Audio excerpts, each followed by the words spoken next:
Star hospital సుఖీభవకు తిరిగి స్వాగతం. ఇప్పుడు స్టార్ హాస్పిటల్ సమర్పించు హెల్త్ న్యూస్ చూద్దాం.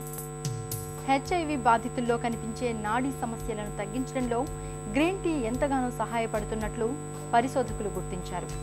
మొక్కల్లో ఉండే క్యాటెచిన్స్ అనే పాలిఫెనాల్స్ నాడీ సమస్యలను తగ్గించడంలో బాగా తోడ్పడుతున్నట్లు అమెరికాలోని జాన్ హాప్కిన్స్ యూనివర్సిటీ పరిశోధకులు ఒక అధ్యయనంలో గుర్తించారు.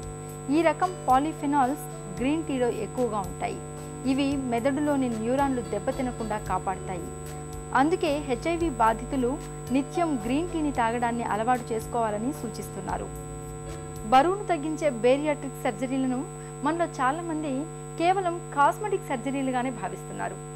నిజానికి ఈ సర్జరీల మూలంగా కేవలం బరువు తగ్గడం ఒక్కటే కాదు, సామాజిక జబ్బుగా పరిణమించిన మధుమేహాన్ని కూడా చక్కగా కట్టడి చేయొచ్చు.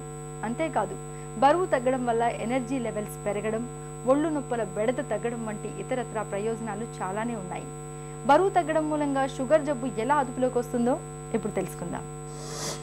ఐడియల్ బాడీ వెయిట్ కంటే 40 కిలోలు దాటి ఉన్నప్పుడు, అంటే 60 కిలోల మనిషి 100 కిలోలు ఉన్నప్పుడు మామూలు పద్ధతుల్లో బరువు తగ్గడం అనేది చాలా కష్టతరం అవుతుంది.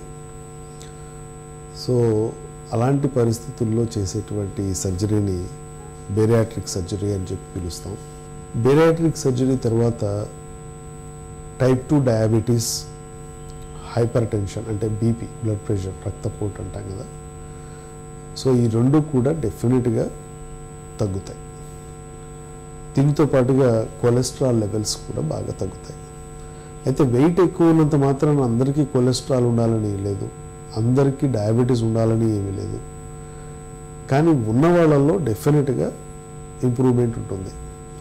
పర్టికులర్లీ డయాబెటిక్స్లో ఎప్పుడైతే వాళ్ళ గ్రెలిన్ హార్మోన్ లెవెల్స్ తగ్గిపోతాయో, వాళ్ళల్లో ఉన్నటువంటి ఇంటెస్టైనల్ హార్మోన్స్ ఇంక్రెటిన్స్ పెరగడం వల్ల ప్యాంక్రియాస్ ఇంకా ఎక్కువగా ఇన్సులిన్ని ఉత్పత్తి చేస్తుంది.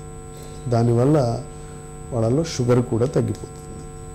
సో ఆ విధంగా మెటబాలిక్ సిండ్రోమ్ ఇంతకుముందు ఏదైతే ఉందో దాని నుంచి పూర్తిగా బెనిఫిట్ పొందొచ్చు సర్జరీ అయిన తర్వాత.